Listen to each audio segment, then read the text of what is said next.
est une émission de décryptage de la parole de Dieu avec appui public. 15h, 16h30, de lundi à vendredi, sur votre chaîne de télé Logos Channel. Restez scotchés, car nous sommes des parlementaires et vous également. Merci. Bon après-midi, madame, monsieur, chers téléregardeurs. Un réel plaisir pour nous de vous savoir nombreux devant votre petit écran tous les jours quand il est 15h, 16h30 dans le cadre de votre émission Parlement Divin. Encore une fois de plus cet après-midi, mesdames, messieurs, l'hémicycle de Logos Channel s'ouvre pour laisser entrer des parlementaires de notre genre. Des parlementaires de notre genre qui viendront chacun pour sa part essayer de nous apporter des éclaircies sur des sujets bien donnés, notamment concernant sa religion, parce que c'est un débat interreligieux. D'un côté les musulmans, d'un autre côté les chrétiens. Mesdames, messieurs, ils sont bel et bien là. Tout de suite, je vais planter le décor de la droite vers la gauche. Je vais commencer par Oustaz Mohamed. Oustaz Mohamed, bon après-midi et bienvenue. Bon après-midi à vous, SP, et merci bien. C'est à vous, nous passons comme cela un chaleureux bon après-midi à tous les téléspectateurs de par leur géolocalisation.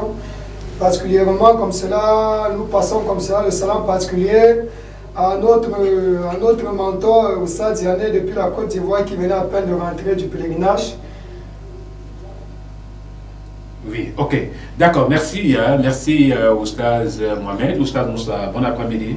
Oui, bon après-midi SP, bon après-midi au docteur et bon après-midi également à tous nos téléregardeurs, comme j'espère l'habitude de le dire, de partout dans tous les quatre coins du monde où chacun se trouve. Donc c'est toujours un réel plaisir pour nous de nous retrouver dans ce fabuleux plateau pour faire jaillir la vérité. D'accord. Alors, docteur Ndile, Valère, bon après-midi. Bonsoir, SP, bonsoir aux deux oustas qui sont là. Et bonsoir à tous ceux qui nous regardent de part et d'autre, qui ont de l'intérêt pour les choses spirituelles et qui sont à la recherche de la vérité. Que le Seigneur bénisse chacun et que le Seigneur nous aide à avancer dans les profondeurs de Dieu. D'accord. Alors, mesdames, messieurs, vous avez bien compris, le décor est planté, les oustas sont là.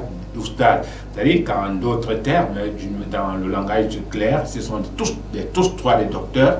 Et tout à l'heure, ils vont croiser le verbe avec des arguments solides fondés sur les recherches personnelles et même dans les livres, dans chacune des livres qu'ils essaient comme étant leur guide. Voilà. Je vais commencer, mesdames et messieurs, comme il est des traditions, nous allons commencer par les laisser le temps d'exposer. Nous allons commencer bien évidemment par Oustaz Mohamed. Voilà. Oustaz Mohamed, nous avons écouté cette recherche et sortant du docteur l'autre jour, parlant du Saint-Coran. Aujourd'hui, nous sommes une fois de plus là pour écouter davantage des révélations. Et c'est vrai que selon vous, le Coran est le seul livre fiable qui a une certaine notoriété et qui vient confirmer les autres livres. Bien que des passages vous renvoyant dans les passages notamment, il faut voir les hommes du livre, ces histoires-là sont des histoires qu'on ne peut plus imaginer, simplement parce que la Torah qui a été révélée n'est plus ça. Aujourd'hui, vous dites qu'en réalité la Bible, on ne sait plus, vous ne savez plus sur quel pied danser. Effectivement, comme vous l'aviez si bien dit, SP, par rapport à la Bible, je commence d'abord par le Coran, comme vous l'aviez dit. Le Coran, aujourd'hui, nous avons comme cela plus de 1400 années de datation que ce livre-là lui date. Aujourd'hui, selon le calendrier hégérien, nous sommes dans l'année 1448. Oui. Donc ça fait aujourd'hui 1448 années que le Coran il a été révélé et qui reste, qui garde sa pureté. Rien n'a été modifié à l'intérieur de cela. Raison pour laquelle Dieu le Tout-Puissant, il met toutes et tous au défi de produire une seule sourate semblable à ce Coran et d'apporter, s'ils sont véridiques, dans leurs différentes contradictions. C'est le seul et l'unique livre dans le monde entier que lorsque vous partez, vous quittez ici au Cameroun, vous partez en Côte d'Ivoire, vous partez en Amérique, vous partez en Asie, vous partez ou encore en Arabie, ils gardent les mêmes nombres de livres.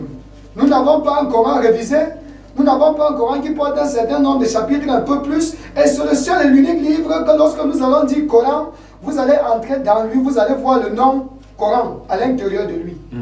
Par contre, d'autres livres, à l'instar par exemple de la Torah, lorsque nous entrons dans la Torah de Moïse, nous voyons le mot Torah à l'intérieur. Lorsque nous entrons dans le mot évangile de Jésus, nous voyons l'évangile à l'intérieur. Bien sûr que ça n'a pas été écrit par Jésus, mais sous révélation.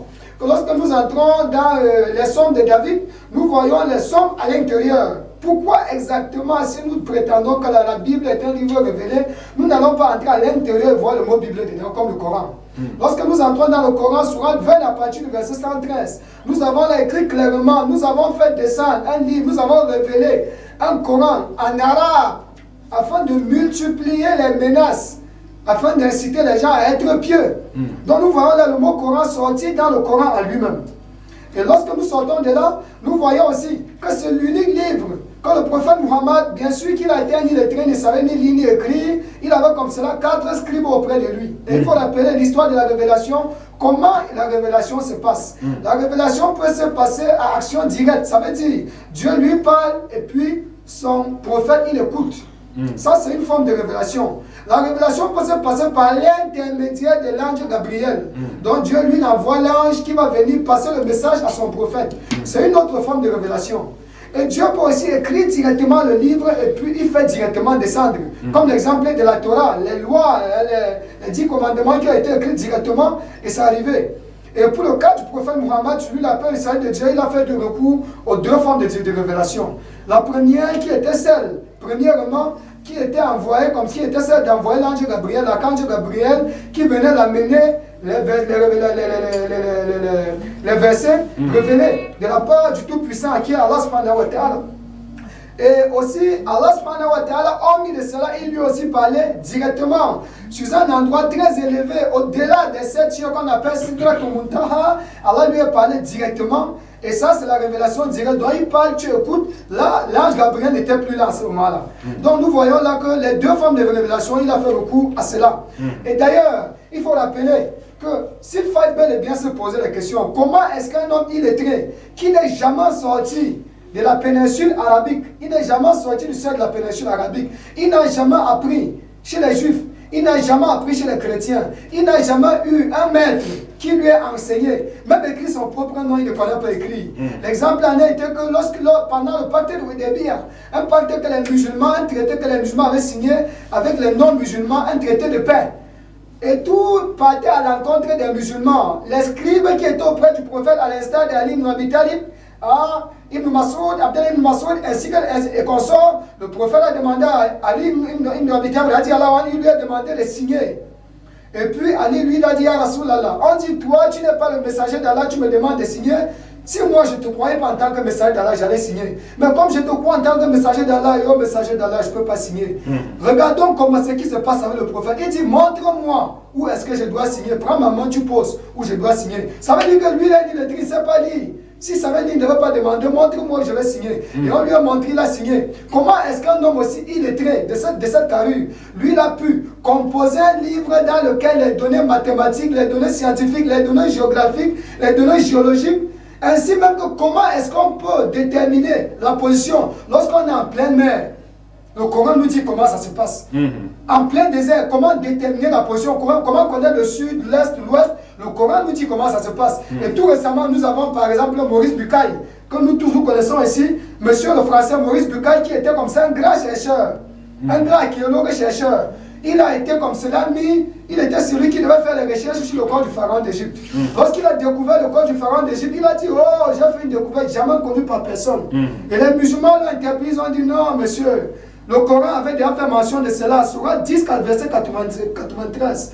Ainsi, nous allons protéger ton cœur comme signe pour les nations à venir. Il a dit non, ça c'est une manipulation. Comme parfois, le docteur dit souvent, ça c'est le plagiat de la Bible, et comme certains chrétiens le disent aussi, il a dit c'est une manipulation. Il a dit qu'il va aller apprendre la langue arabe pour voir si c'est ça qui a été écrit. Et il est effectivement allé apprendre la langue arabe, et il est allé au niveau de l'étude comparative de l'arrivée et des antécédents. Quand est-ce que le corps du pharaon, il était entré dans l'eau? Quand est-ce que le Coran lui est arrivé? Il a vu que le corps du pharaon, il est entré dans l'eau des milliers d'années, 5000 années. Parce que c'était à l'époque de Moïse. Le code du Pharaon est resté dans le Nil pendant 5000 années avant que le Coran ne vienne confirmer cela. Et lorsqu'il entre comme cela dans la biographie du prophète Mohammed, il voit que lui n'a jamais appris. Pour pouvoir dire qu'il a appris cela d'un quelconque géographe, pour que ce géographe l'enseigne cela, ou d'un quelconque juif, pour que ce juif l'enseigne cela. Là, directement, ça a été la cause de son islamisation. Et Moïse Buccal, voilà comment il s'est islamisé. Et on sort de là, on revient un peu dans la Bible. Lorsque nous entrons dans la Bible SGSP, oui, nous voyons effectivement que dans la Bible, je prends l'instar de celui-ci, Martin Luther, pas Martin Luther King, Martin Luther, c'est lui qui a été la cause de la réforme de l'église catholique, de la fraction, qui a quitté de l'église catholique et produit l'église protestante. Martin Luther, lorsque lui, en 500, dans les années 460 quelque chose qu'il est né, et il est mort en 540 de poussière, à une soixantaine d'années, lorsque lui s'est rétracté de l'église catholique, il a formé comme cela l'église protestante, les protestants, donc ceux qui ont protesté. Et ce qui nous intéresse là-bas, c'est concernant notre sujet qui est la pureté de la Bible. Lui, lorsque la première Bible que Martin Luther, lui, il a écrit, elle était composée de 73 livres. Et après, en 1841, donc pratiquement plus de 300 années après sa mort, c'est comme cela que les acteurs de la réforme ils vont venir dans la Bible qui a été à la base, puisque lui a passé à l'église catholique. Ils sont venus à l'intérieur de cette Bible-là, ils ont soustrait 7 livres. Pourquoi ils ont soustrait ça? Parce qu'ils ont dit ceci, ces livres-là, ce sont les livres d'hétéro-catholiques. Donc les livres qu'on peut appeler les livres apocryphes, comme le docteur l'a dit la dernière fois. Mais comment est-ce qu'on peut expliquer que dans le livre de Dieu, le Deutéronome 4, verset 1, Deutéronome 11, verset 1, ou encore Apocalypse 22, verset 19, il nous dit que dans le livre de Dieu, on n'est pas censé retrancher une seule lettre, ni augmenter une seule lettre. Comment ça s'explique qu'un livre révélé de la part du Tout-Puissant, comme nous allons dire peut-être la Bible, il a été retranché jusqu'à 7 chapitres si on n'en reste que là. Pour ne pas parler de la Bible éthiopienne, qui est composée de 85 livres, l'écart entre 85 livres et 73 livres, nous pouvons voir. Et l'écart entre 73 livres qui est comme ça chez les catholiques et 54 livres qui est chez les samaritains, nous pouvons voir. Donc, et tout cela, nous allons voir y porter au livre des saints. D'accord. D'accord. Merci, Oustaz, pour cet exposé, pour cette brillante exposé. Nous allons également laisser le soin à Oustaz Moussa pour enchérir et pour nous aider à mieux comprendre pourquoi tant d'acharnement autour de la Bible. Est-ce que ce qui est dans la Bible n'est pas logique? Et maintenant, quelles sont les assurances que nous présente le Coran? Oustaz Moussa. أعوذ بالله من الشيطان الرجيم بسم الله الرحمن الرحيم والصلاة والسلام على رسول الله وعلى آله وصحبه أجمعين. Je reviens encore et je glorifie Allah, celui qui est Seigneur, Dieu créateur des cieux et de la terre. C'est lui-là qui nous a encore une fois de plus accordé cette possibilité, cette opportunité donc de se retrouver ici sur ce plateau, donc pour que la lumière de l'islam, ou encore autrement dit que sa propre lumière à lui, Allah, puisse vraiment éclairer le monde entier pour ceux qui sont encore dans l'obscurité. Et nous n'allons jamais cesser et arrêter de le remercier pour tous ces bienfaits donc il nous fait chaque jour au quotidien. Et moi je pense que ici, en ce qui concerne le thème, puisque ça c'est une continuité, peut-être je prie encore une fois de plus Allah de nous donner la langue, un peu comme Oustaz vient de faire une présentation qui est tellement éloquente maintenant, là, que notre langue soit vraiment lucide, que les gens puissent écouter ce que nous disons et pouvoir réfléchir, donc pour que chacun puisse essayer de trouver son chemin de vérité. D'abord, ce chemin de vérité qui n'est autre que le chemin du salut, parce que là, la bataille que nous sommes en train de mener, c'est pour le salut. Comment obtenir le salut? Et le salut ne s'obtient pas dans ce monde. En réalité, le salut s'obtient après notre mort. Le salut, c'est la vie éternelle, parce que cette vie n'est qu'éphémère et passagère. Donc tout le monde étant déjà conscient qu'après une durée de vie, tu vas partir. Donc il faut donc se préparer. Qu'est-ce qui nous arrive et qu'est-ce qui va arriver après notre mort? Il est de bon guerre de le savoir. Maintenant, si je prends seulement la sourate 5, verset 16, vous allez voir que Allah précise carrément, il dit, par ceci le Coran, Allah guide au chemin du salut ceux qui cherchent son agrément et les fait sortir du ténèbre pour la lumière, par sa grâce. Donc, déjà, avec les jalons que nous avons posés, vous comprenez déjà que le Coran, lui, d'abord, à l'intérieur de lui-même, te garantit déjà que si vraiment tu le prends comme ton guide, c'est un guide qui t'amène directement au salut et c'est un guide qui te sort directement du ténèbre vers la lumière. Moi, j'ai toujours dit ici, sans exagérer, c'est-à-dire que quand tu as un livre, tu dis ça vient de Dieu. Le livre n'est pas pour orner. Parce qu'il ne faut pas porter un livre comme un chameau qui porte les bagages dont il est ignorant de ce que les bagages contiennent. C'est-à-dire que le chameau, tu lui attaches des sacs, mais pas avec, ou encore l'âne, il part avec les sacs, mais il ne sait pas le contenu du sac. Qu'est-ce qu'on a mis dans le sac avant d'attacher celui. C'est un peu comme peut-être nos frères de l'autre côté, ils utilisent la Bible, beaucoup de choses sont dans la Bible, mais ne pratiquent rien de ce qui vient de la Bible. C'est ça qui est vraiment étonnant dans ces genres de tiraillements. Nous avons le Coran, nous disons et nous le lisons dans le Coran, comme le oustaz l'a si bien dit, que le Coran vient vraiment d'Allah, avec toutes les preuves que Allah a dit. À moins que quelqu'un ne dise que Allah n'est pas Dieu. Mais même si Allah n'est pas Dieu, c'est une divinité qui a envoyé son livre, et que dans son livre, il y a des commandements, des recommandations, comment tu dois faire pour vivre. C'est ça, quand tu défends un livre, le livre, la Bible, le Coran, c'est un livre de vie. Le livre de vie, c'est quoi? C'est ça tu dois te baser sur ça, donc pour ta vie. Est-ce que je dois forniquer? Est-ce que je dois faire adultère? Est-ce que je dois voler? Est-ce que je dois... Avec ces sentences. C'est-à-dire que tu connais déjà ta sentence. C'est de la même façon que nous avons les lois mondaines dans nos pays mondains. C'est-à-dire que chaque infraction a sa loi.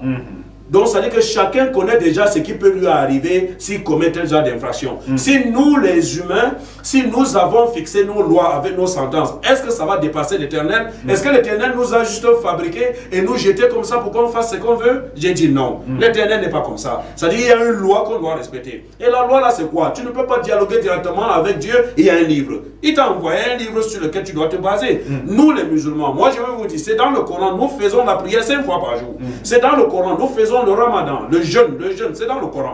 C'est dans le Coran, tu vas voir les gens aller à la Mecque, on ne sait pas lever un matin.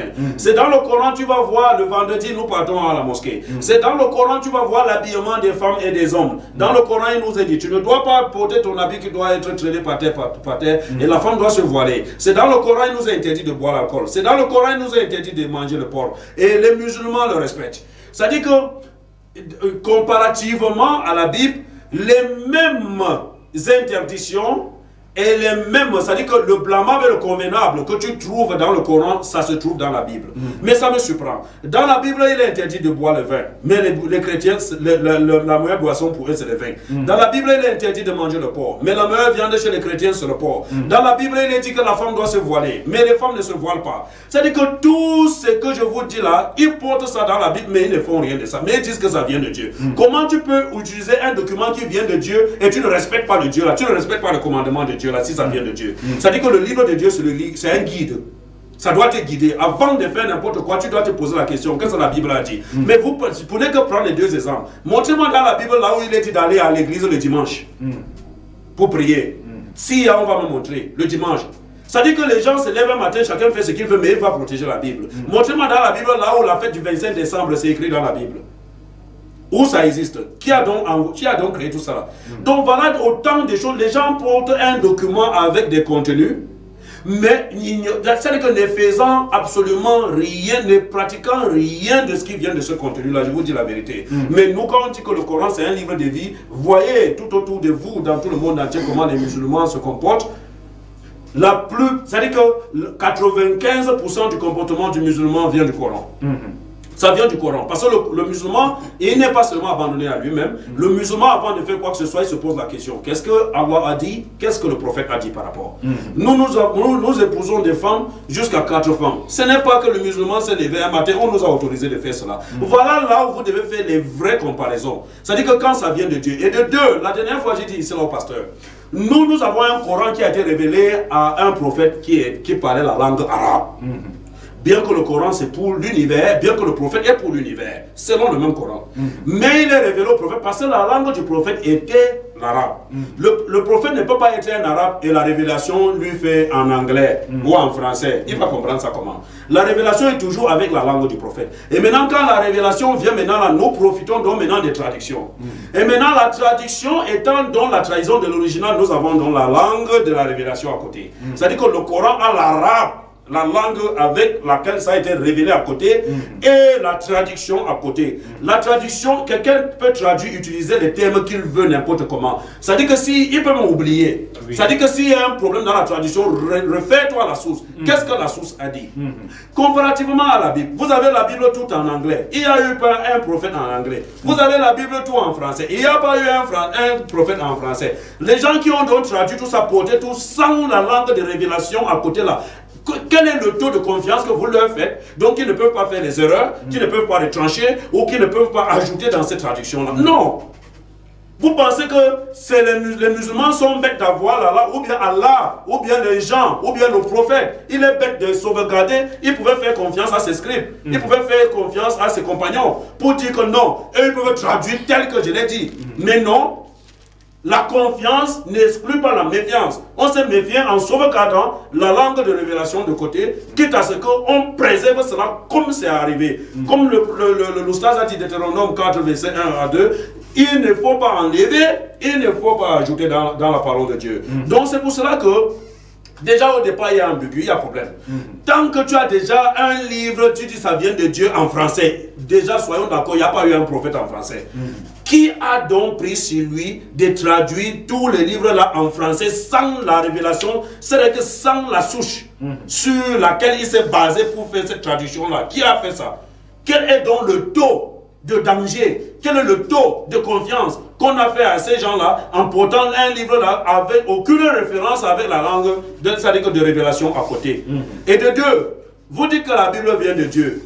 Maintenant, là, Dieu n'a révélé aucun livre qui s'appelle la Bible. J'ai déjà dit ça ici, là. Et quand vous parlez de compilation, ce sont les hommes qui ont compilé. Ce n'est pas Dieu qui a compliqué, qui a compilé. Parce que la dernière fois, le docteur m'a parlé de 1 Timothée, donc il dit que toute écriture est inspirée de Dieu. Non, je vais vous dire que toute écriture n'est pas inspirée de Dieu. Il y a les écritures qui sont perverses.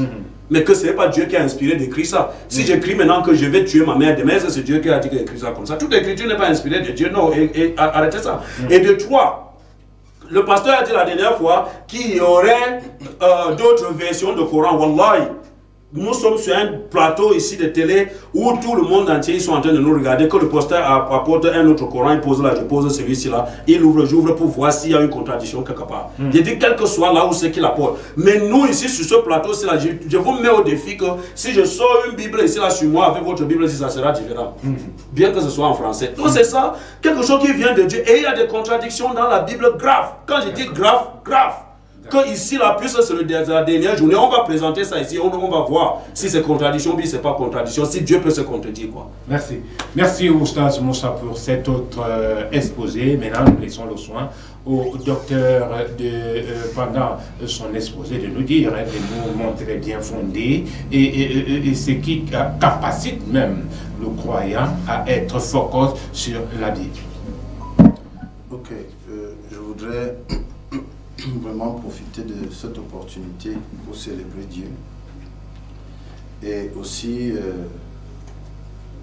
le courage et la liberté de la chaîne chrétienne qui est Logos Channel, parce que ce n'est pas commun d'avoir des gens qui insultent ce que vous avez de sacré. Vous leur donnez quand même une plateforme pour qu'ils s'expriment. Avant de continuer, je voudrais rassurer les chrétiens qui mangent le porc. 1 Corinthiens chapitre 10, verset 25. Mangez de tout ce qui se vend au marché, sans vous enquérir de rien par motif de conscience, car la terre est au Seigneur et tout ce qu'elle renferme. Ça va même plus loin, verset 27. Si un homme croyant vous invite, que vous vouliez aller manger, mangez de tout ce qu'on vous présentera sans vous enquérir de rien par motif de conscience. Donc, j'ai souvent dit, je ne veux pas, et il ne faut pas que les chrétiens comprennent la Bible selon les musulmans. Parce que c'est comme parler ta langue selon que le voisin d'une autre langue essaie de comprendre. Pourquoi? Lorsqu'on dit, je reviens, pour dire, lorsqu'on dit la Bible, le mot Bible signifie les livres. Et nous avons la Sainte Bible parce que c'est le rassemblement des livres reconnus saints par les chrétiens. Je ne veux pas aller dans la fuite en avant que Ousmane Mohamed a essayé de faire en disant que la Bible de 66 livres, c'est en 1841. Parce que bon, vraiment, un chrétien qui va aller croire à ça, c'est à ses risques et périls, parce que c'est faux. Maintenant, je voudrais revenir sur quelque chose. On a parlé de salut. La Bible est un livre ou un ensemble de livres où Dieu parle aux hommes. Et lorsque la Bible dit toute écriture, bien évidemment parlant des écritures compilées, parce que même en Israël, la Torah, ce qu'ils appellent la Torah, c'est un ensemble d'écritures compilées. Ce n'est pas un seul livre. Ce sont des écritures compilées. Donc, pour le chrétien, pour le juif, ce n'est pas étrange. Et en plus, il y a un principe biblique qui dit que la vérité est établie sur la base de 2 témoins. J'ai envie de poser une question. Entre un ensemble de livres qui convergent vers la même idée et qui révèlent la même idée venant du même Dieu, et un livre qu'on dit que c'est une seule personne qui l'aurait reçu, qui aurait récité, avec les aberrations même que cela comporte, quel est le plus crédible? Je crois que là où on voit tout un ensemble de personnes allant dans un même sens. Moi, je ne veux même pas aller là-bas parce que ce n'est pas ce qui est important. Ce qui est important, c'est que nous, chrétiens, aujourd'hui, nous sommes en face des gens qui disent que nous sommes ignorants, nous sommes égarés et ils veulent nous sauver. Le salut, comme dit Oustaz Moussa, n'est pas l'affaire du ciel. Le salut commence sur la terre et c'est ce que Jésus est venu faire. Lorsque vous lisez dans les Saintes Écritures, je parle du cadre de la Sainte Bible, vous allez voir que de Genèse à Apocalypse, le Seigneur parle du salut, mais Jésus a dit dans la Bible, Père, je te rends grâce de ce que tu as caché ces choses aux intelligents, tu les as révélées aux petits-enfants. Lorsque vous prenez la généalogie d'Adam, dans Genèse chapitre 5, généalogie d'Adam, la généalogie d'Adam jusqu'à Noé donne une phrase, lorsqu'on lit la signification des noms. La mort et la tristesse sont venues par l'homme, mais le Dieu béni descendra et enseignera aux déprimés que sa mort apportera le réconfort. Celui qui veut qu'il aille faire des recherches, la généalogie d'Adam, il peut aller faire des recherches. Donc dès là-bas, Dieu annonce ce qu'il va faire. Maintenant, vous arrivez, lorsque il y a le déluge sous Noé, Noé qui est comme la clôture d'un premier temps avec Dieu, parce que dans la Bible, on reconnaît ce qu'on appelle les dispensations. Donc la clôture d'un premier temps avec Dieu, lorsqu'il y aura le déluge. Maintenant, dans le déluge, pendant le déluge, l'arche de Noé, le bateau qu'il a conçu est à 3 étages. 8 personnes vont entrer là-dedans. Je vous laisse là-dessus. 8 personnes. Lorsque vous arrivez avec Abraham, Dieu va dire à Abraham, l'alliance que j'aurai avec toi, c'est qu'au 8e jour, chaque mâle sera circoncis. Lorsqu'il va révéler le tabernacle à Moïse, le tabernacle devra avoir 3 niveaux. Lorsqu'il va révéler le temple à David puis à Salomon, le temple doit avoir 3 niveaux, parce que Dieu est cohérent avec lui-même. Et maintenant, vous n'allez pas trouver dans le Nouveau Testament où on dit autre chose que cela. Au contraire, les Saintes Écritures, la Sainte Bible et les écrits qui sont dedans montrent que la loi est venue par Moïse et le rôle de la loi était de révéler le péché. Donc ce n'est pas la loi qui sauve. Au contraire, la loi vient pour démontrer à l'homme sa condamnation. Maintenant, la grâce et la vérité sont venues par Jésus. Je précise encore que lorsqu'on parle de Issa, quand le musulman parle de Jésus, et que moi, le pasteur, je parle de Jésus, nous ne parlons pas la même personne. Parce que c'est pour ça que d'un côté, c'est Yeshua HaMashiach, Jésus-Christ, dans la translittération. Jésus, c'est Issa. Jésus signifie Dieu qui sauve. Donc Dieu, sauvant. Et la Bible va dire, dans 2 Corinthiens chapitre 1, verset 20, que Dieu était en Christ, réconciliant le monde avec lui-même. Maintenant, nous chrétiens, nous sommes tolérants. Et pourquoi? Parce que c'est notre livre qui nous l'enseigne. Nous accueillons des musulmans. Ma prière a toujours été que peut-être ils puissent saisir un peu de lumière, au-delà de l'arrogance que je vois qui les anime. Qu'ils puissent saisir un peu de lumière, si Dieu peut leur faire grâce. J'ai peur que s'ils repartent de tous les épisodes à Logos Channel, sans avoir reçu Jésus-Christ comme Seigneur et Sauveur, c'est ce que la Bible enseigne. Sans avoir reçu Jésus-Christ comme Seigneur et Sauveur, j'ai peur que cela me fasse mal au cœur à moi. Je vais vous prendre encore dans la Bible, puisque c'est ce que nous regardons. Il est écrit dans Galates chapitre 1 au verset 8. Je vais commencer au verset 6. Je m'étonne que vous vous détourniez si promptement de celui qui vous a appelé par la grâce de Christ pour passer à un autre évangile. Non pas qu'il y ait un autre évangile, mais il y a des gens qui vous troublent et qui veulent renverser l'évangile de Christ. Mais quand nous-mêmes, quand un ange du ciel annoncerait un autre évangile que celui que nous vous avons prêché, qu'il soit anathème. L'apôtre Paul met le chrétien en garde. Des gens viendront comme les oustas sont assis là, entreront chez vous, essaieront de renverser l'évangile de Christ. Qu'est-ce que l'évangile de Christ?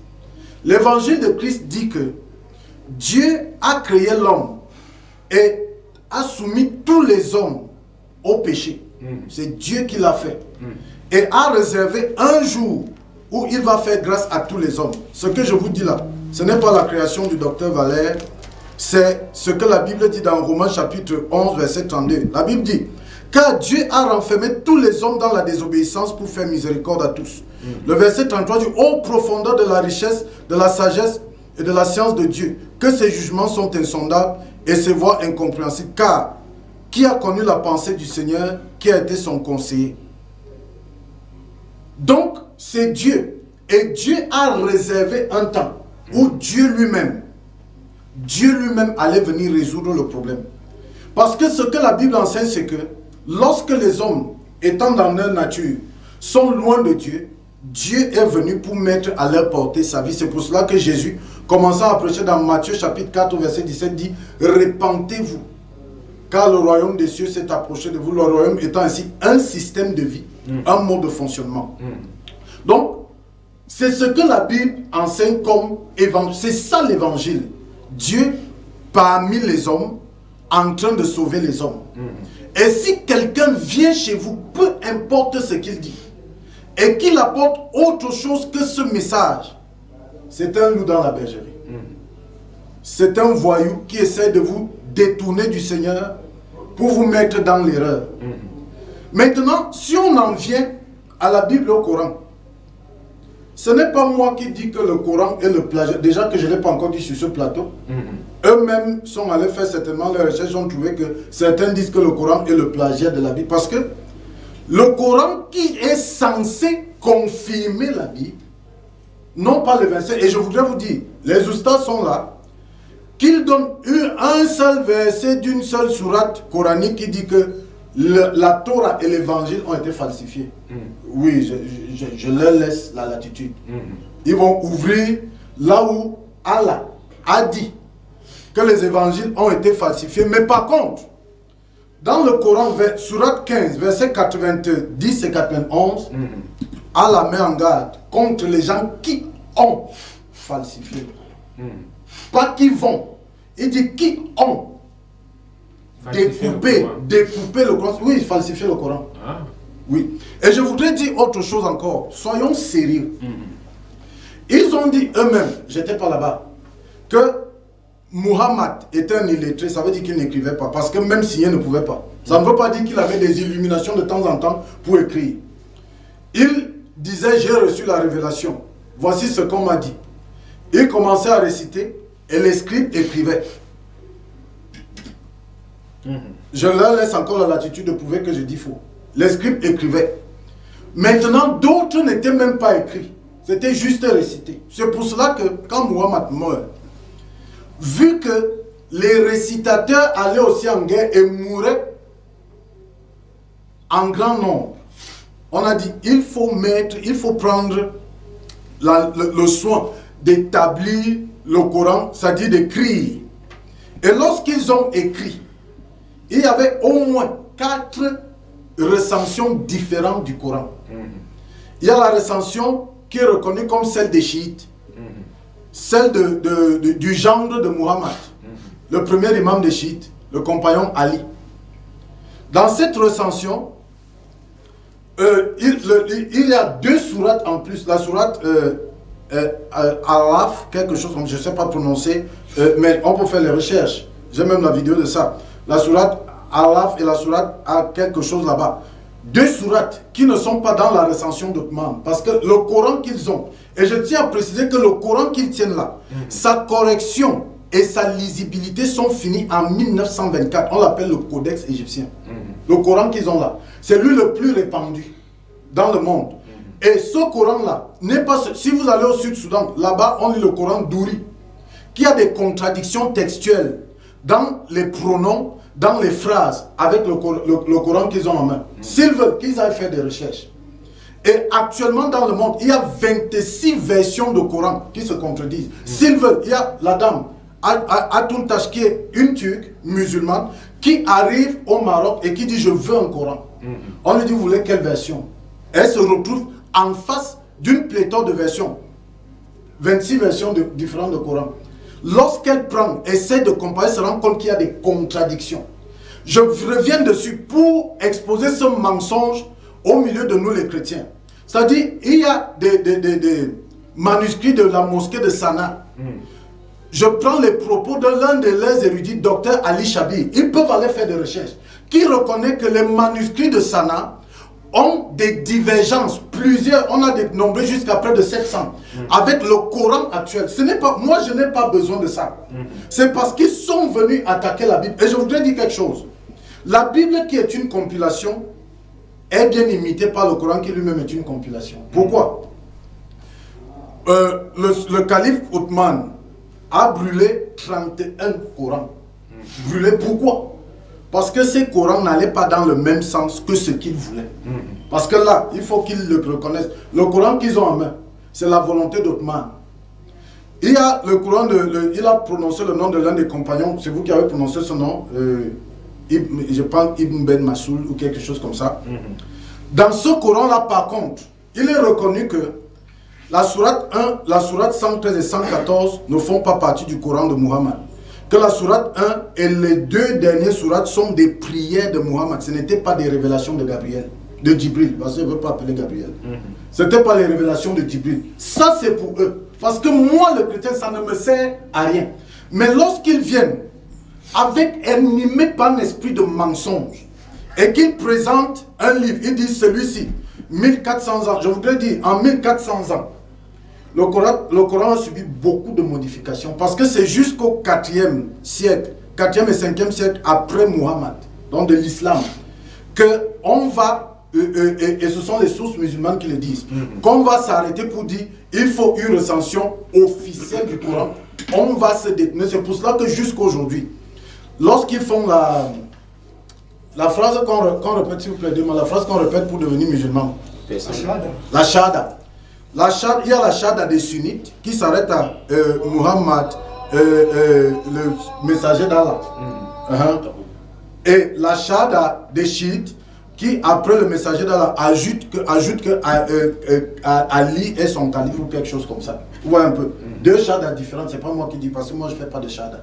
Ce sont les recherches que nous faisons qui démontrent que ce que les oustas viennent dire ici est faux. Et que comme la Bible dit, ce sont des esprits mal animés qui viennent à l'intérieur de la foi chrétienne pour essayer de déstabiliser les chrétiens. Et je suis là, SP, 30 secondes. Pour dire aux chrétiens, lorsque vous voyez des gens comme ça qui viennent, retournez vers le Seigneur et dites au Seigneur de vous préserver de ce venin d'aspic avec lequel ils viennent. D'accord, merci. Merci, docteur, pour cette brillante exposé. Une fois de plus, mesdames, messieurs, vous voulez bien comprendre que c'est la force des arguments et la force des recherches également qui nous pousse à nous interroger sur la véracité de ce qui est dit sur ce plateau. Voilà, tout de suite, je vais, tout en espérant, voilà, je vais me retourner vers Oustaz Mohamed. Oustaz Mohamed, c'est vrai qu'il y a des choses qui sont dites par le docteur qui me permettent de vous poser une question. Voilà, en parlant du Coran, qui est votre livre de foi. Comment expliquer que le Coran, qui est plusieurs versions du Coran, en fait, qui est plusieurs Corans, il fallait tout faire pour arriver à l'unicité du Coran. Et que ce soit 1900, les années 1900, que ce soit à ce niveau-là que le Coran a été arrêté d'une manière définitive. Non, alhamdulillah, Allah subhanahu wa ta'ala nous a déjà depuis longtemps rappelé dans le Coran, lorsque la vérité elle est là, le mensonge est voué à disparaître.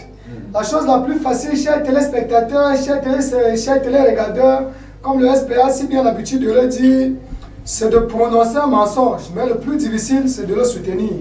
Tout à l'heure, le docteur, avant de rebondir sur votre question, SP, le docteur nous a donné la sourate 15, sourate Hijr. Il nous a dit là-bas, il y a un verset où on met en garde ceux qui ont falsifié le Coran. S'il vous plaît, donnez-nous le verset. J'ai dit. Sourate 15. Oui, allez, Sourate 15, verset 90 et 91. Sourate 15, verset 90 à 91. Nous sommes à la page. Je vais lire rapidement. Chers téléspectateurs, prenez aussi vos Corans, s'il vous plaît, on lit ensemble. De même, nous avons infligé un châtiment aux dissociateurs qui ont qualifié le Coran de fragment du Kossus. De même, nous avons infligé un châtiment aux dissociateurs qui ont qualifié, c'est un qualificatif qu'ils ont donné au Coran, qui ont qualifié le Coran de dissocius. Par ton Seigneur, nous les soumettons tous à un interrogatoire sévère. Où est-ce qu'il est écrit que le Coran a été falsifié? S'il vous plaît. Je suis dans vous lisez quelle version? Non, patientez, s'il vous plaît. Quand ça va être dans votre temps de parole, vous allez interagir. Donc ici, nous voyons que le mensonge est aussi facile de le soutenir. Mais le plus est facile de le prononcer, mais le plus compliqué, c'est de soutenir ce mensonge-là.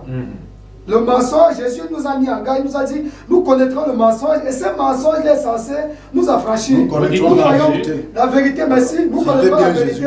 Matthieu 8, verset 32, nous connaîtrons la vérité, et la vérité nous affranchira. C'est Jean merci 8, beaucoup pour le rappel. Donc nous voyons là que le docteur, il a fait une erreur assez grave. Parce qu'il nous a fait comprendre tout à l'heure que le Coran, Dieu a mis en garde ceux qui ont. Le verbe n'est pas au futur, c'est au passé d'ailleurs. Ceux qui ont falsifié le Coran. Lorsque nous lisons son verset, il n'est écrit nulle part que le Coran il est falsifié. Et je vous mets au défi, lorsque vous serez dans votre temps de parole, reprenez la même sourate et lisez dans votre version. S'il est écrit là-bas que le Coran a été falsifié. Maintenant, pour revenir à vous, monsieur SP, le Coran, comme je vous ai dit la fois dernière, il a été révélé sur 7 façons différentes, comme Oustaz Moussa l'a dit la dernière fois. La langue arabe, elle est très riche. La langue arabe n'est pas comme le français. D'ailleurs, s'il faut même parler même du français, le français qui est parlé en France et le français qui est parlé au Canada, ce n'est pas le même français. Le français qui est parlé au Canada et le français de la Belgique, il y a des différences. Au niveau diacrital, au niveau des diacrifs, il y a des différences. Ce n'est pas les mêmes. Et la même chose s'applique en arabe, et l'arabe est encore beaucoup plus riche que cela. Parce qu'en arabe, nous avons comme cela plus de 15 tribus. Et les 15 tribus, ça veut dire comme cela, c'est l'arabe qui est fragmenté en 4 versions différentes. C'est la même langue arabe. Je vais prendre un exemple.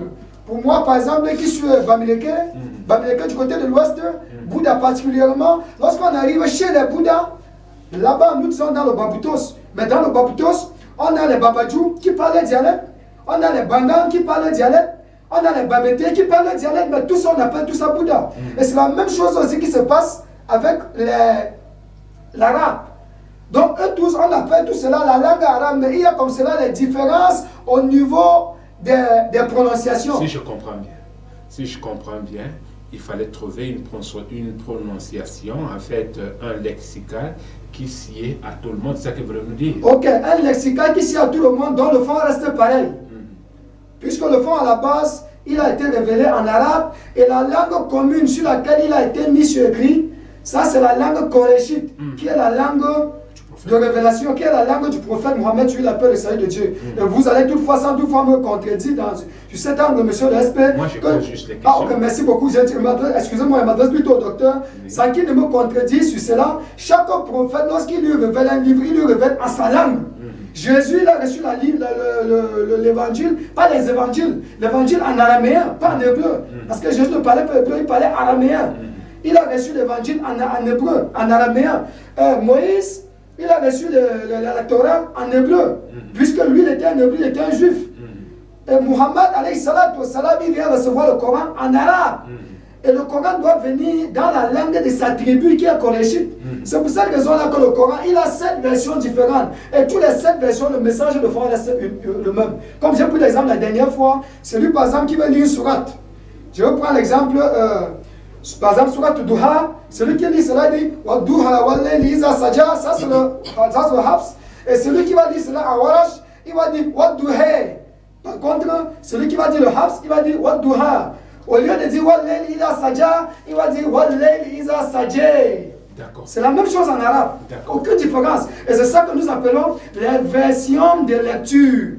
Mais le fond, il n'y a pas de différence. Par contre, lorsque nous entrons, si nous voulons rivaliser cela avec la Bible, nous avons une Bible qui a 85 livres, l'autre qui a 75 livres, l'autre qui a 73 livres, l'autre qui a 66 livres, l'autre qui a 54 livres. On se pose la question, auquel il faut se fier. Je reviens tout de suite pour vous poser la question sur la Bible, mais pour l'instant, je vais me retourner vers Oustaz Moussa. Oustaz Moussa, voilà, j'ai cru entendre, et selon l'explication d'Oustaz Mohamed tout à l'heure, qu'il fallait trouver une langue qui sied à tout le monde. C'est-à-dire qu'en réalité, il y a une multiplication de Coran. Et qu'est-ce qui peut nous donner avec une certaine attitude ou une certaine aisance de dire qu'en réalité, il y a eu une confrontation, il y a eu ci, il y a eu ça, afin de trouver un consensus exact sur l'authenticité du Coran que vous utilisez? C'est le problème qui est arrivé à la Bible. C'est-à-dire que si vous laissez la latitude aux gens de faire ce qu'ils veulent, sans se référer, c'est-à-dire qu'à l'originalité de la révélation, ça va vous amener, c'est-à-dire que dans un tohu-bohu où il y aura, c'est-à-dire que les chemins vont se diviser. Il n'y a pas 2 capitaines dans un bateau. C'est-à-dire qu'après le départ du prophète Mohammed sallallahu alayhi wa sallam, selon les hadiths authentiques, donc il y a eu les califes, donc il y avait ces scribes-là ne parlaient pas même chose comme le Oustaz voulait le dire là. C'était l'arabe, mais avec des trucs différents comme il a expliqué là. Et maintenant, parmi eux, chacun voulait qu'on écrive en sa part de langue arabe. Et c'est dans ce tiraillement-là que, bon, eux-mêmes ont dit que non. Conservons-le à la langue du prophète tel que c'est arrivé. C'est pour cela, SP. Oui. Attendez. Oui, ok, allez-y. C'est pour cela. Il n'y a pas de version de Coran. C'est que le docteur dit là, on va attendre une version de Coran ici qui est différente de 114 sourates. On va voir ça sur ce plateau, je vais devenir chrétien. Le jour là. Ça n'existe pas. Eux-mêmes ont fait ça, ils sont tombés là et on a conservé la langue de révélation du prophète Muhammad sallallahu alayhi wa sallam en sa propre langue. Et tout le monde, moi je parle la langue arabe, et c'est moi je suis arabe. Tout le monde devait donc s'atteler et adhérer à ça. Tout le monde, que tu sois français, que tu sois anglais, que tu sois bamoun, que tu sois n'importe qui, tu dois parler ça. Et moi je parle ça. Est-ce que je suis arabe? Je ne suis pas arabe. Donc, voilà. la question c'est quoi? Je reviens sur la question que je posais tout à l'heure. Selon les explications du docteur Valère, il ressort clairement qu'il y a eu plusieurs personnes qui ont chacun écrit le Coran à sa manière. Maintenant, la préoccupation que j'ai, c'est de savoir comment expliquer qu'après qu'il y a eu un combat acharné autour du Coran pour trouver l'unicité, trouver quelque chose de concret pour tout le monde, d'autres fragments n'ont pas disparu. Parce que c'est là où se trouve la... Non. Oustaz a parlé ici du fond. La révélation a été complète. Allah dit dans la sourate 2, j'ai oublié le verset, aujourd'hui, Sourate 3, oui, j'ai oublié le verset. Aujourd'hui, j'ai parachevé votre religion et je vous agrée l'islam comme religion. Sourate 5, verset 3. Voilà. Donc ça, c'est la dernière, ça dit que la révélation était finie. Il n'y a plus de révélation après ça. Allah a dit, aujourd'hui, j'ai parachevé la religion pour vous et je vous agrée l'islam comme religion. D'accord. Attendez, SP, je vous en prie. Ok. Je vais vous relancer. Et je vous ai agréé l'islam comme religion. Ça dit que la révélation est finie, complètement finie, avant que le prophète ne meure. Ça dit qu'il n'y a personne qui pouvait retrancher, puisque même les gens qui les mémorisaient, ce n'était pas une seule personne. Et ce n'était pas une personne du même maman. Donc pour dire qu'ils vont s'entendre pour enlever ou bien pour ajouter. Tout le bloc de la révélation était là, donc tout le contenu était là posé. Personne, je dis personne ne pouvait avoir l'audace. Comme le prophète nous a, c'est même lui qui m'enseigne ça. C'est que j'ai dit que toi tu viens nous dire que le mouton a mangé le Coran. C'est où? Aïe! Quel mouton? D'accord. Donc pour te dire quoi? Donc pour te dire toute la révélation, Allah a fait toute la révélation. Et il y a des choses dans le Coran, le jour que tu vas prendre tout le bloc du Coran comme ça, tu vas lire, tu vas comprendre que Muhammad sallallahu alayhi wa sallam était un prophète authentique venant de Dieu. Parce qu'il y a des choses même contre lui dans le Coran, où Allah lui dit directement que je ne t'ai pas envoyé d'aller là-bas, c'est plutôt ici que je t'ai envoyé, dans le Coran. Mais comment lui pouvait écrire des choses comme ça? Mais comment? Puisque tout ce qu'il est venu là, c'est écrit. Je dis tout. Voilà. Ça, en fait, nous ne sommes pas en train de douter sur l'authenticité de Mohamed comme étant le prophète. La préoccupation que j'ai, c'est la dernière question par laquelle il va sortir. Allez-y. Non, pas à lui, parce que je n'ai pas parlé. C'est vous qui m'avez posé la question, alors qu'il m'a posé la question. Ah, il m'a posé la question, je dois répondre. Il m'a dit, nulle part dans le Coran, il est écrit que Allah n'a dit qu'on a falsifié. Oui. C'est moi qui dirige. Oui, tu diriges, mais je vais d'abord répondre. Parce que lui, il va partir avec sa croyance qu'il a dit quelque chose. Voilà. Maintenant, je vous pose une dernière question. Et maintenant, tu vas répondre à la sienne. Voilà. La question que je pose est de savoir. Vous, selon les révélations qui sont sorties, il ressort clairement que le prophète Mohammed est mort avant que le Coran ne soit mis sur un document, ne soit imprimé. Voilà, soit imprimé. Oui. Voilà. Et ça, c'est la question que je pose. Comment pouvez-vous penser qu'un livre qui est mis dehors après la mort de quelqu'un puisse renfermer toute la révélation que la personne lui-même a reçue? Toute la compilation, c'est-à-dire que tout le rassemblement s'est fait devant le prophète. Oui. Il a témoigné avant que la mort ne le prenne. Il dit que du premier surat là jusqu'au dernier là, c'est devant lui. Okay. C'est la multiplication. C'est au niveau de la multiplication. Parce que ce n'est pas le prophète qui va venir au Nigeria et dire que démarrez-moi l'imprimerie, là on va imprimer le Coran sur ça. Non! Tout le rassemblement, ça dit que du premier jusqu'au dernier, il n'y a pas quelqu'un qui a fait ça, si ce n'est le prophète lui-même qui est assis jusqu'à le chapitre de Surat Fatiha et jusqu'à le Surat, la Surat Al-Nas, devant lui. Si ce n'était pas comme ça, c'est que la guerre que tu l'as, c'est qu'il y a beaucoup de Coran. C'est que même devant nous ici, il y a beaucoup de Coran comme il y a beaucoup de Bibles. Il n'y a pas beaucoup de Coran. Il n'y a pas un seul Coran au monde, tu vas trouver plus de 114 sourates. Ça n'existe pas. Moi, d'ailleurs, moi, musulman, je n'ai jamais entendu, je n'ai jamais vu. C'est pour ça que j'ai dit au pasteur que s'il est véridique, il n'a qu'à venir avec ça ici là sur la table. Mais nous, si nous on est véridique, on va venir avec toutes les versions des Bibles, on va verser ici. On a ça, j'ai plus de 8 versions. On va verser ici, il n'y aura même pas l'espace pour poser ça. Venez avec une version de Coran, on va voir. Voilà, le pasteur a posé la question. Et d'abord, il renvoie les gens à 1 Corinthiens 6 pour dire aux gens que manger de tout ce qui se trouve dans le marché. Donc ça dit que si ça vient de la chair humaine, il y a des gens qui vendent chair humaine là, avec des bâtons de manioc. Donc si tu arrives là-bas, tu achètes seulement, tu manges quoi. C'est quel enseignement comme ça vous enseignez aux gens? Et la même Bible dans Isaïe 66 verset 17, là où le porc est strictement interdit là. Pourquoi? Donc tu laisses à quoi? Tu prends là où on a dit qu'on mange. Aïe, pasteur. Mais on a interdit ça, on a interdit. Pour toi, tu dis qu'on a, quand on dit qu'il faut manger tout ce qu'il y a sur la terre. Donc même si la chair humaine, là, on va manger quoi? Le même Corinthien que tu l'as, c'est le même dans 1 Corinthiens 6. Il dit que la boisson, la Corinthiens 6, verset 10, il dit que la boisson, là, si ça touche seulement ta langue, là, tu vas en enfer. Le même Corinthien. Corinthiens 6. Verset 10, il faut lire. Mais il faut lire. Il faut lire au lieu de rire. D'accord. Il va lire. Oui, il faut lire. Dès que tu as chuté, il va lire. Voilà. Maintenant. Et je continue. Oui. Une minute. Oui, et je continue. Il dit que. Je continue. Il dit. Alors, Kabira. Il dit. La falsification, voilà. Parce que comme tu veux déjà sortir avec moi là, il dit il n'est écrit nulle part dans le Coran où Allah a dit qu'on a falsifié les Écritures. Hein? Voilà, prenons d'abord la sourate 2, verset 75. Oui. Maintenant je vais lire, on va lire ensemble. Eh bien, espérez-vous, les musulmans, que des pareils gens, les juifs, vous partageront la foi alors qu'un groupe d'entre eux, après avoir entendu et compris la parole d'Allah, la flastifiait sciemment. La flastifiait sciemment. Ils ont flastifié les livres. Oui, voilà le mot falsifié et qui concerne la Torah et l'évangile. Puisque quand on parle de falsification aussi, ça concerne que la Torah et l'évangile. On n'y a pas le mot Bible dans le Coran. Donc maintenant, là, si je continue, la Surah 3, verset 71, on lit encore. Oh, gens du livre, quand on dit gens du livre, retiens dans ta tête, on dit chrétiens et juifs là. Oh, gens du livre, pourquoi mêlez-vous les faux au vrai et cachez-vous sciemment la vérité? Il cache quoi? Dans le livre. Mais c'est dans quoi? Il a dit dans le livre. Mais aux gens du livre, il dit, la Torah et l'évangile. En tout cas, j'aurai mon temps de parole. C'est la Torah et l'évangile, on peut lire.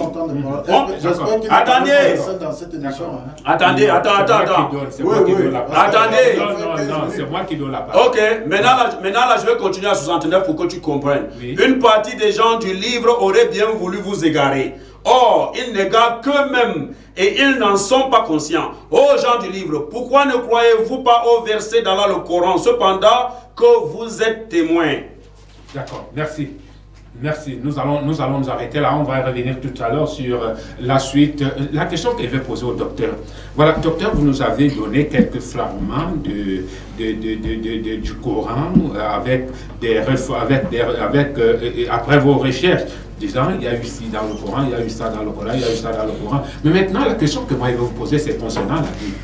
Est-ce que la Bible, que ce soit d'ordre, que ce soit les versions qui sont citées, tous n'ont pas le fond commun? Quand je parle du fond commun, est-ce qu'il y a quelque part dans la Bible où on dit clairement à quelqu'un de faire ce qui n'est pas normal d'une manière?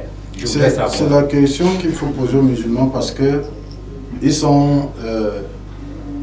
c'est parce qu'on ne monte pas la caméra sur Ousmane Mohamed. Il est en train de rire. Non. La question qu'il faut leur poser, parce que si on trouve une Bible où Christ n'est pas le sauveur, il y aura un problème. Et je voudrais vous dire quelque chose, SP. Oui. Le fait que vous ayez des problèmes dans la maison de votre père ne signifie pas que vos cousins sont ses héritiers. C'est-à-dire? C'est-à-dire quoi? Le fait que dans la foi chrétienne, les érudits aient des divergences et de la diversité ne signifie pas que le Coran est vrai. Ça, c'est quelque chose. Je vais vous prendre la sourate que j'ai prise tout à l'heure. Si Ousmane Mohamed peut reprendre la version qu'il a lue. Il y a le Coran même ici. On va lire dans le Coran. Donne-moi le Coran. Donne-moi le Coran, on va lire. Sourate 15. On va lire dans le Coran. Dans la version que j'ai, on parle de ceux qui ont divisé le Coran. Oui. Donc, je reviens dessus parce que dans ce qu'il a lu... Lisons dans le Coran, donnez-moi le verset. Attends, le Coran en français, ta traduction en français... Voilà ça. Nous, on va même d'abord lire en arabe, on va te dire ce que ça dit. Je vais te dire quelque chose. Oui.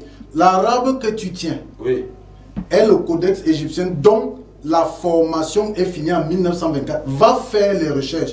Et si vous permettrez, on fait... Non, ne dis pas aïe. Si vous avez un fragment... Je sors Donnez-nous. je prends la vidéo, vous allez passer ça où? Quelle vidéo? Vidéo de qui? Je dis... Prenez Ali Chabi qui est un érudit. Oui. Docteur Ali Chabi, c'est un musulman. Un professeur dans les écoles d'islam. Mais voilà le professeur qui parlait devant toi. Vous n'êtes pas professeur. Ne vous donnez pas de titre. Permettez. Ali Chabi reconnaît. Oui. Je dis, si vous voulez, si on avait un ordinateur, on met, où je reprends, on va mettre la vidéo. C'est en vidéo. Je demande à tous ceux qui veulent taper sur YouTube Ali Chabi ou vous tapez Dr David Woods. Lisons le Coran, si ça va. Je n'ai pas besoin de lire. Je n'ai pas besoin. Je dis ceci. Il dit ceci. Ce qu'il tient là, laissez que je finisse. Ce qu'il tient en arabe, pas en français.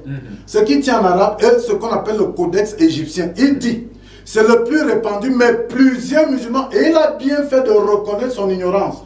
Plusieurs musulmans ne le savent même pas. Mais même quand lui connaît on a le Coran, lisons le Coran. Il dit plusieurs musulmans. Mais vous voulez lire quel Coran? Ce que tu as dit que c'est écrit que vous avez en arabe ici. Bon, après alors notre Coran qu'on doit lire, mettons ça à côté, donne-nous ton Coran qu'on doit lire. J'ai pas besoin. Docteur, voilà, pour vous recadrer, ne me recadrez pas. Permettez, docteur.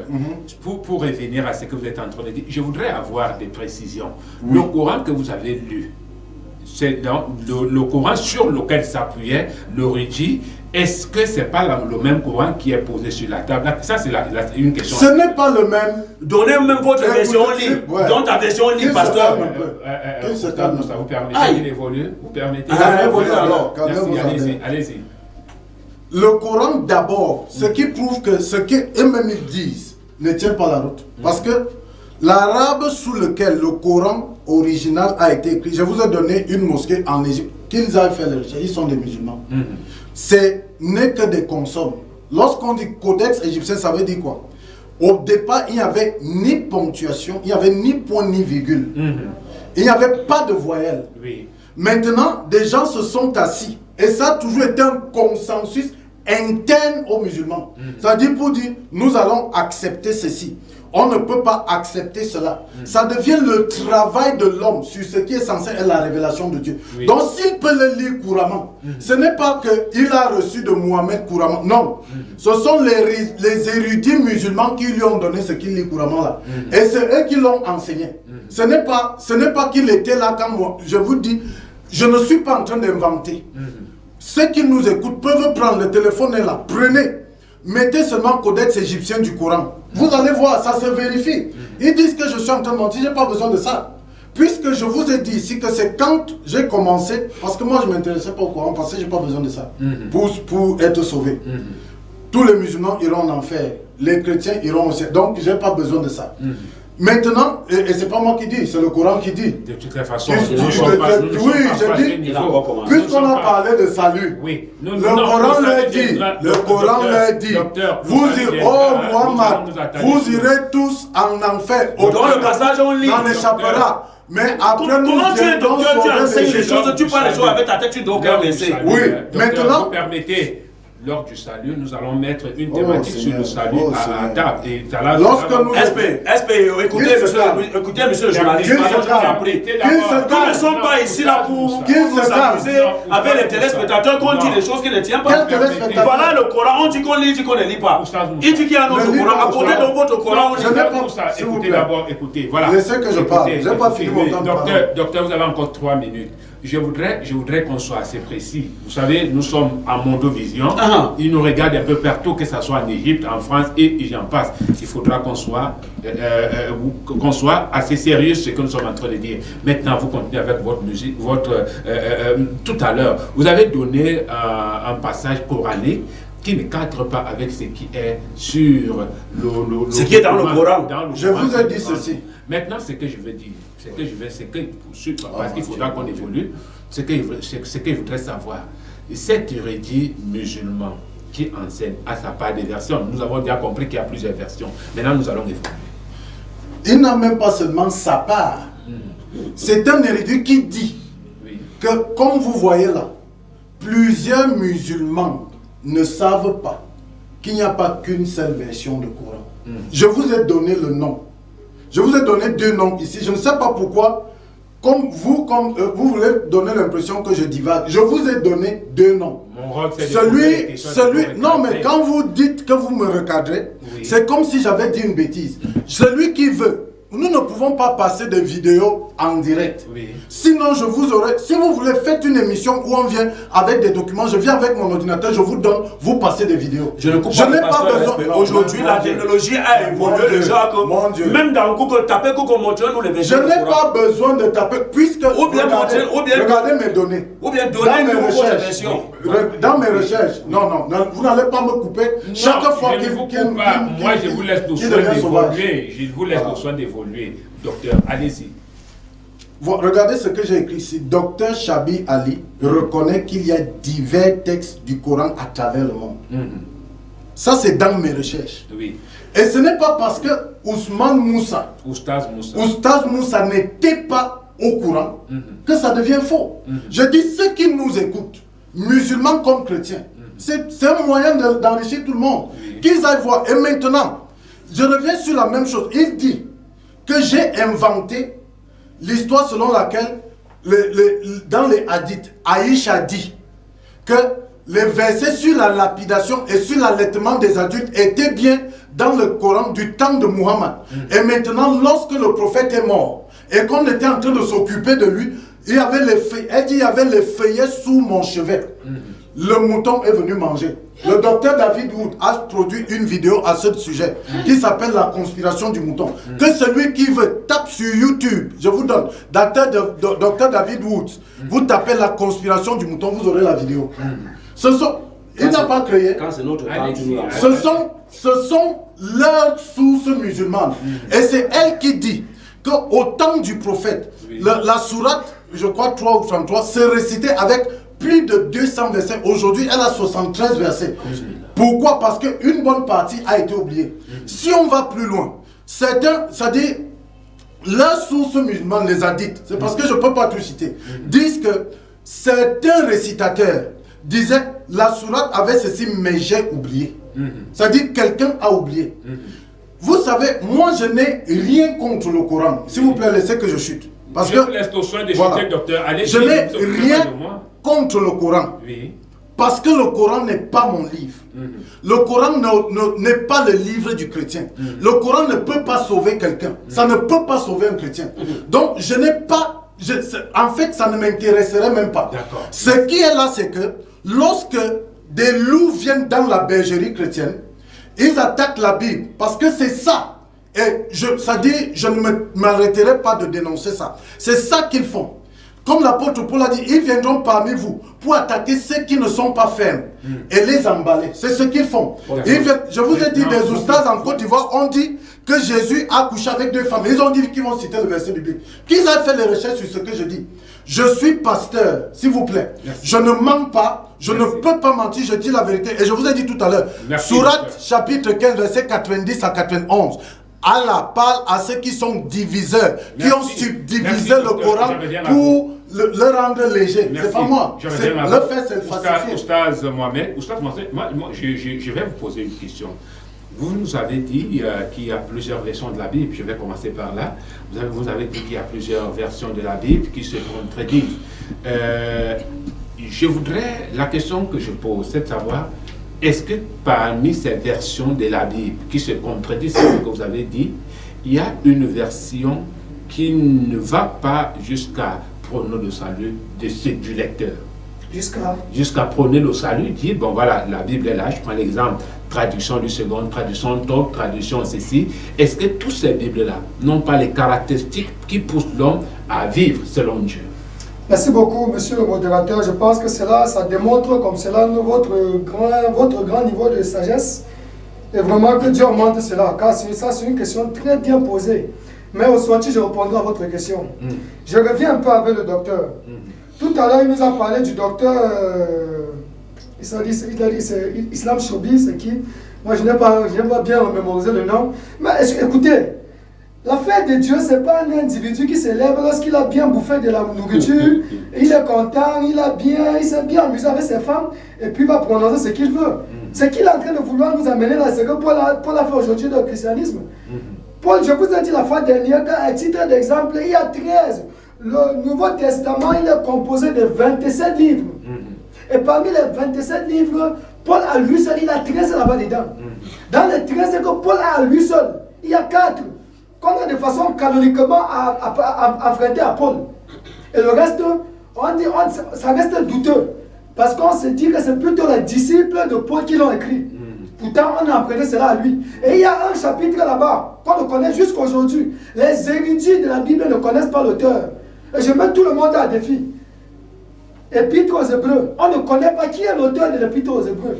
Dans les échanges les plus approfondis, je dis c'est les exégèses de la Bible qui disaient cela.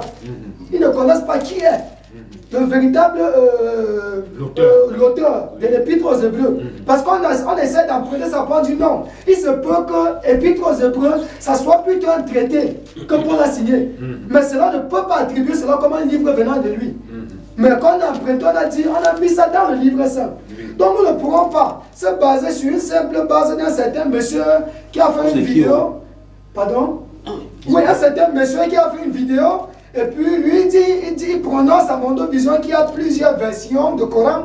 Et qu'on demande, cher monsieur, apportez-nous une version du Coran. Ce qu'il dit, c'est vrai.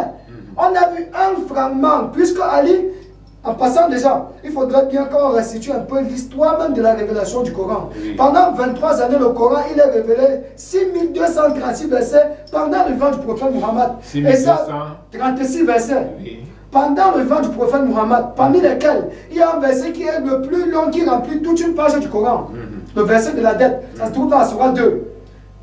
Entre parenthèses, tout à l'heure, le docteur, il a dit à Oustaz Moussa que lui ne sait pas, il n'est pas docteur. Celui, par exemple, que vous avez vous ne connaissez pas, vous ne connaissez pas qui il est réellement. Il a dit qu'il est professeur. Vous m'avez dit que Oustaz signifie docteur, s'il vous plaît. Ah, ok, d'accord, je m'excuse. Nous ne sommes pas là pour personnaliser, pour le culte personnel. Voilà. Et je vous invite à un peu plus d'humilité, beaucoup plus de modestie.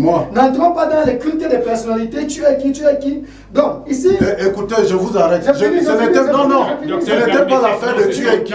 J'ai dit le professeur. J'ai dit. Docteur Ali Chabi, professeur des universités islamiques.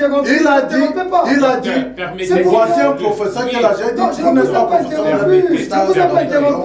Permettez qu'il est. Quand vous serez dans votre temps de parole, vous allez vous exprimer, docteur. Je vous ai interrompu depuis. Non, je ne lève pas. Ok, calmez-vous. Donc, j'étais tout simplement en train de dire ceci. Et comme le Coran il a été révélé, chaque fois que le prophète il révélait, il prenait il recevait un verset, il demandait avec 4 scribes auprès de lui. 4 scribes. Parmi lesquels on a Ali ibn Abi Talib, Abdallah ibn Masoud, Zayd ibn Sabit qui est le patron de tous ces scribes-là. Il est celui en qui le prophète avait le plus. Ça ne veut pas dire que le prophète il manquait de foi en d'autres scribes, mais il est celui en qui le prophète avait le plus de confiance. Zayd ibn Sabit.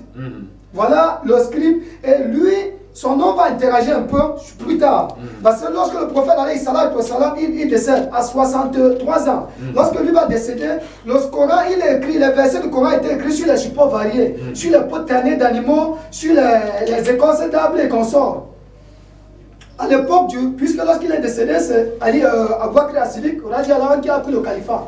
Après avoir pris le califat, il y a eu une bataille qui a été menée. Et pendant la bataille-là, il y a 70 Hafiz, ceux qu'on appelle les Hufaz du Coran, ceux qui avaient porté tout le Coran dans leur tête. Eux sont morts pendant la bataille. Et c'est là que Oumar, c'est lui là que le prophète a dit à propos de lui. Si après moi devait venir un autre prophète, ça devait être toi. Mais après lui, il n'y a plus de prophète, il n'y a plus de messager. Donc lui, il est le clos. Il vient clore la prophétie. Voilà. C'est une parenthèse. D'accord, avant de me relancer, s'il vous plaît. Je vous relance parce que tout de suite, vous n'avez plus que 2 minutes. À 2 minutes, vous n'avez pas pu répondre à la question que j'ai posée tout à l'heure. Je vais répondre. Voilà. Vous pouvez le faire en 2 minutes? Si. Donc, allez-y. Donc, et là, directement après cela, Omar lui a proposé, on a comme cela ceux qui ont mémorisé tout le Coran par cœur, qui sont en train de mourir. Comme ils sont en train de mourir, il serait meilleur pour nous de rassembler tout cela et de le mettre par écrit. Afin que, si tous ceux qui ont mémorisé le Coran par cœur, ils meurent, puisque parmi ceux-là, à qui les fragments du Coran, des versets du Coran étaient confiés, certains ils étaient là auprès d'eux et certains ils étaient éloignés. Et par peur de perdre certains versets, il a proposé de mettre sur écrit. On a compilé effectivement ce Coran qu'on a mis sur écrit, dont le volume était très large. Lorsque Abu Bakr Siddiq il est décédé, il a remis le Coran à Oumar. Lorsque Oumar il est décédé, il a remis le Coran à sa fille, à Hafsa. C'est comme cela qu'elle a gardé le Coran chez elle. Et puisque c'est Ousmane ibn Affan qui a pris le califat après Oumar, lorsqu'il a pris le califat, tout après cela, il a dit plus tard, comme Ousmane Moussa l'a dit tout à l'heure, chaque arabe il aurait bien voulu que le Coran soit en sa langue. Puisque la langue arabe elle est très riche, il y a plusieurs dialectes en langue arabe. Et chacun voulait que ça soit en sa langue pour rassembler le cœur. En tant que le patron des croyants, il a dit tous les fragments des Corans qu'on a ailleurs ramenés ici, au califat. Ramenés, et c'est comme cela qu'on a ramené, il a compilé tout cela. Et tous ceux qui avaient mémorisé le Coran par cœur, Zayd ibn Sabit, il a d'abord refusé cela. Mais après, lorsqu'il a vu l'insistance d'Ousmane qui était le calife, il a accepté. Lorsqu'il a accepté, tous ceux qui avaient mémorisé le Coran par cœur, il a fait cela en leur présence. Et chaque personne qui a mémorisé le Coran par cœur, il n'y a pas un seul verset du Coran qu'il a écrit dans le Coran qui devait être compilé sans lui demander est-ce que c'est ce que toi tu as mémorisé dans la tête, est-ce que c'est ce que toi tu as mémorisé. Pourtant lui-même il était du vent du prophète, il n'a pas besoin de. Mais c'est pour s'assurer que l'esprit unanime il est là. Et pour choisir. Merci. Merci. Le temps de votre prise de parole est terminé. Malheureusement, vous n'avez pas répondu à ma question, à ma préoccupation. Peut-être c'est au stade. Non, oui, mais le problème, c'est que ce qu'il a expliqué là, parce qu'il ne faut pas seulement qu'on chasse le temps. Je préfère qu'il ne réponde pas à la question et qu'il finisse ce qu'il a expliqué. Ça enlève beaucoup de doutes. Vous pouvez également. Posez votre question. Vous pouvez également réagir à propos de ce qu'il est en train de dire, mais ma question demeure. Oui. Ma question demeure, elle est sur la Bible, puisque vous dites avec emphase que la Bible, il y a plusieurs versions de la Bible qui sont sorties, on peut en trouver plusieurs. La Bible est ceci. Maintenant, ce que je veux comprendre, dans la Bible que vous fustigez, est-ce que la Bible, parmi ces versions de la Bible, il y a des mots qui ne convergent pas? Est-ce que la Bible ne prône pas le salut? Est-ce que la Bible ne prône pas l'amour? C'est une très bonne question, SP. Oui. C'est une très bonne question. Comme Oustaz l'a dit avant de commencer son développement, et je le salue aussi parce que son développement était important aussi, donc pour enlever beaucoup de doutes, et c'est ce que les gens ne comprennent pas en réalité, quoi. Maintenant, ce que tu dis là, nous avons toujours dit ici, vraiment il faut nous prendre au mot. Toute la Bible, nous avons dit toute la Bible, ce n'est pas toute la Bible que nous avons rejetée. Dans la Bible, il y a la parole de Dieu. Dans la Bible, il y a la parole des prophètes. Dans la Bible, il y a la parole. Donc c'est seulement que c'est un mélange. Donc dans la Bible, il y avait les historiens dans la Bible. Donc c'est seulement que c'est un mélange. Dans la Bible, il y a les vraies paroles de l'Éternel Dieu Tout-Puissant. Moi, on a dit ça ici. Dans la Bible, il y a les mots qui amènent quelqu'un au salut. On a dit ça ici.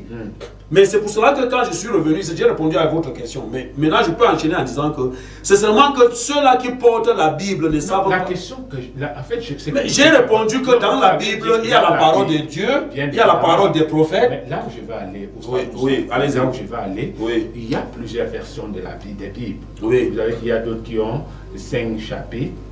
Ainsi de suite, ainsi de suite. Est-ce que, moi je voudrais qu'on soit assez clair, dans ces versions des Bibles que vous avez énumérées, est-ce qu'il y a une seule qui ne ressort pas l'essentiel de ce que l'on pouvait s'attendre? C'est vous qui savez ce que vous appelez essentiel dans la Bible. C'est-à-dire que c'est lui qui porte la Bible, c'est lui seul qui sait ce qui est essentiel pour lui dans la Bible. Ce qui est essentiel dans la Bible n'est pas universel. D'où toutes ces fragmentations dans le christianisme.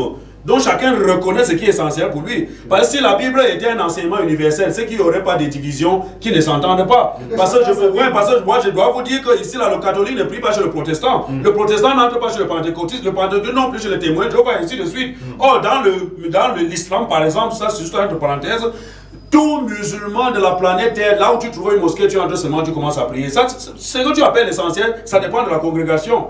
Et ça dépend de ce que les gens appellent l'essentiel pour eux.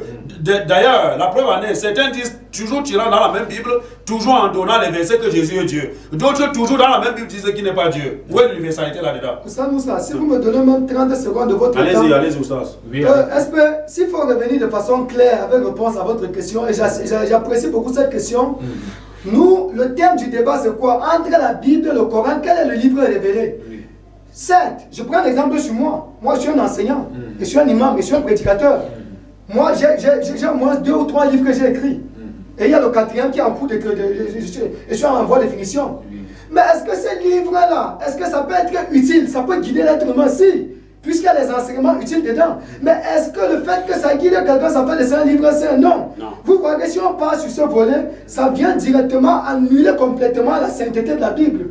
Puisque vous-même vous dites, s'il y a plusieurs versions, est-ce qu'il y a des enseignements utiles? S'il y a des enseignements utiles, mais ça ne fait pas de ça un livre saint.